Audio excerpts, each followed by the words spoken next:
आज हम आप लोगों को एक कहानी सुनाएंगे। कहानी का नाम है ऐसे जमा रेल का खेल। तो इस कहानी में रेल है, बंदर है, तोता है और कई सारे जानवर हैं। रेल तो सबने देखी होगी, पर सब कोई बैठा नहीं होगा। एक कहानी में था एक बड़ा सा जंगल। उसमें था एक बाल घर। बाल घर मतलब बच्चों का घर। पशु पक्षियों ने नन्हे मुन्नों को पशु पक्षियों के नन्हे मुन्नों का बाल घर, मतलब पशु पक्षी के जो बच्चे होंगे ना, सभी जानवर के, पक्षियों के जो बच्चे होंगे उसमें रहते थे। भालू इसमें नाच सिखाता था, तो लोमड़ी चित्र बनाना। कोयल मीठा कलरव सिखाती थी, तो चीता गीत सुनाता था। बाल घर में एक तोता भी था, यानी अपने तोतू भाई। तोतू भाई एक छुटकी सी साइकिल चलाते। बच्चे देखते और खुश होकर ताली बजाते। फिर उनसे साइकिल चलाना भी सीखते थे। एक दिन तोतू भाई की साइकिल चल रही थी। चारों तरफ से तालियां बज रही थीं। अचानक साइकिल रुकी। तोतू भाई तालियां बजाते बच्चों को सलामी दी। साइकिल से उतरे, मगर यह क्या हुआ? उनका पैर एक नुकीले कांटों में पड़ गया। जहाँ बहुत सारे कांटे थे, उस पे तोतू भाई का पैर पड़ गया। चोट गहरी लगी हमेशा के लिए। उनके पैर में बहुत चोट लग गई और वो हमेशा के लिए लग गई।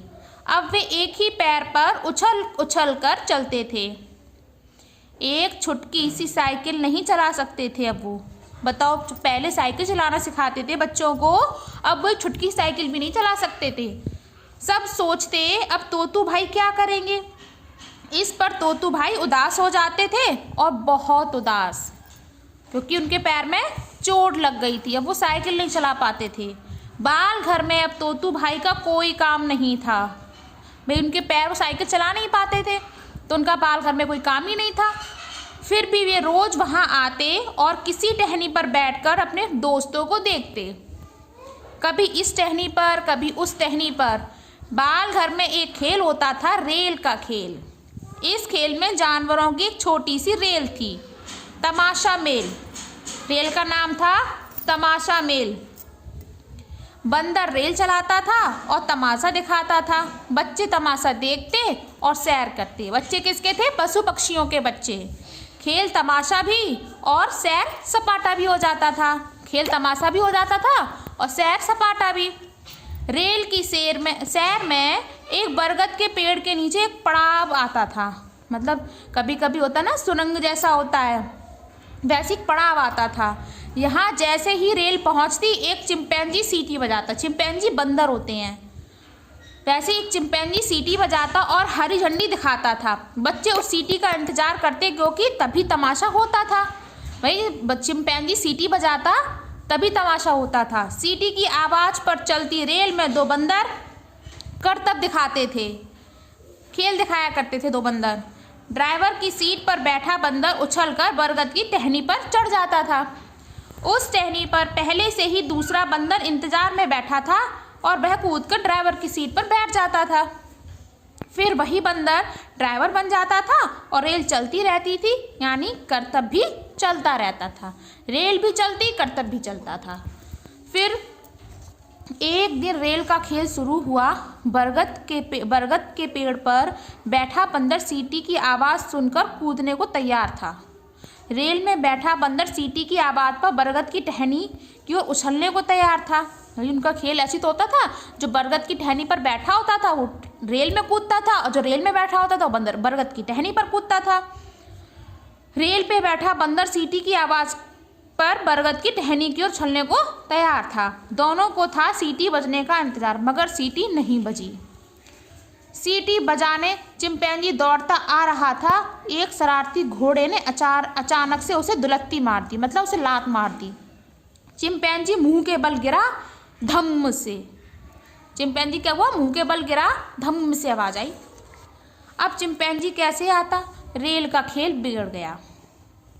दोनों बंदर सीटी का इंतजार कर रहे थे। रेल धीरे धीरे चल रही थी उस बरगद के पेड़ से आगे बढ़ने ही वाली थी कि तोतू भाई परेशान हो गए। क्या करें, कैसे करें, बंदरों को कैसे समझाएं। अचानक तोतू भाई की तरकीब सूझी। उन्होंने झट से सीटी, वैसी सीटी बजा दी। तोतू भाई ने जैसे चिंपैंजी बजाता था वैसे ही झट से सीटी बजा दी। ड्राइवर बंदर उछलकर बरगद पर चढ़ गया और बरगद पर बैठा बंदर रेल में कूद गया और ड्राइवर की सीट पर बैठ गया। रेल ठीक से चलती रही, खेल जम गया। बच्चों ने खुशी से तालियां बजाते रहे।